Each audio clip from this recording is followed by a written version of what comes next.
Okay, so this is a quick tutorial on the mediastinum. So the mediastinum is the central portion, this central compartment in the thorax, and it contains a lot of important structures. The mediastinum separates the pleural cavities. So the pleural cavities are the structures that contain the lungs. So the lungs are lined by pleura, and the pleura form the pleural cavities. So you can see the lungs on either side, and the medial wall of these pleural cavities forms the lateral wall of the mediastinum. So the mediastinum is one of these things in anatomy that has different borders, lateral borders, posterior, anterior, superior and inferior borders to define it.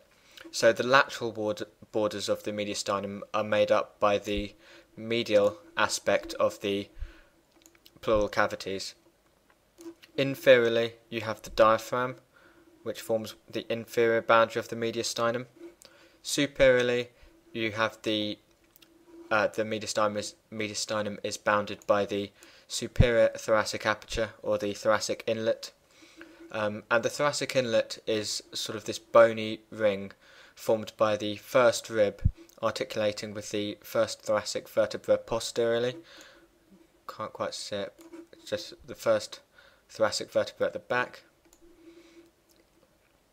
and so you've got the costal cartilage and the manubrium here. So it's this bony ring here which is referred to as the superior thoracic aperture, and this forms the top superior boundary of the mediastinum. So the posterior border of the mediastinum is made up of the bodies of the thoracic vertebra. So you can see the thoracic vertebra here. So the bodies of the thoracic vertebra make up the posterior wall of the mediastinum. Anteriorly, you have the manubrium and the sternum. So this makes up the anterior wall. So the mediastinum is this central compartment of the thorax. And just to cover the boundaries again, you've got the lateral boundaries, which are formed by the pleural cavities on either side. You've got the superior boundary, which is formed by the superior thoracic aperture, or the thoracic inlet. You've got the inferior boundary made up by the diaphragm, and you've got the posterior and anterior boundaries made up by the bodies of the thoracic vertebra and the manubrium and sternum, respectively. So the mediastinum can be separated into superior and inferior halves. So you've got the superior half with its inferior boundary at the upper level of the pericardium, and the inferior half of the mediastinum below.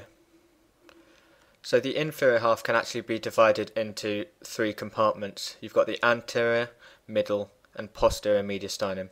So you've got the superior and inferior division, and the inferior division can be subdivided to anterior, middle and posterior. So just to talk a little bit about the contents of the mediastinum, you've obviously got a lot of important structures that run through this. So you can see you've got the trachea here, and posterior to that you've got the esophagus, which run through the mediastinum. You've got the great vessels of the heart, so the vena cava, the aorta, the pulmonary trunk and the pulmonary veins. You've got the phrenic nerve, so the nerve which innervates the diaphragm on either side. And then you've got some things which aren't visible on this model. You've got the thymus and you've got the thoracic duct. So the thoracic duct is the largest structure of the lymphatic system, the largest vessel of the lymphatic system, which drains into the left brachiocephalic vein. And you've also got lymph nodes of the central chest.